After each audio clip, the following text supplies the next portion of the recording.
ফের narrow sting অপারেশনের video দেখালো বিজেপি। মদন মিত্র ও ফিরহাদ হাকিমের ছবি দেখিয়ে রাহুল সিনহার মন্তব্য, দুর্নীতি এই পর্যায়ে পৌঁছে ব্রিজ তো ভাঙবেই। ফিরহাদ হাকিম, শোভন চট্টোপাধ্যায় এবং স্মিতা বক্সি গ্রেফতারের দাবি জানান তিনি। উড়ালপুল ভাঙার ঘটনায় সিবিআই তদন্ত চেয়েছে বিজেপি। এই ইস্যুতে 4 এপ্রিল কলকাতায় মিছিল করবে তারা।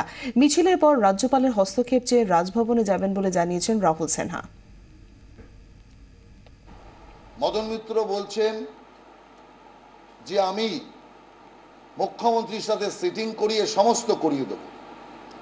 এর আগেও কাজ পাইয়ে দিয়েছি, এখনো কাজ পাইয়ে দেব। 900 কোটি টাকার কাজ পাইয়ে দিয়েছি, আরো কাজ পাইয়ে দেব। ববি হাকিমের বক্তব্য, অতএব এর আগে যতগুলো টেন্ডার আপনি দিয়েছেন সব টেন্ডার পাস করিয়ে দিয়েছি, এবার একটাও করিয়ে দেব। তো ব্রিজ ভাঙবে না এই রাজ্যে? যে কোম্পানিটি সাব কন্ট্রাক্ট নিয়েছে সেই কোম্পানিটি ওই এলাকার বিধায়ক স্মিতা বক্সির পরিবারের লোক। সন্ধ্যা এন্টারপ্রাইজ কোম্পানির নাম রজত বক্সি।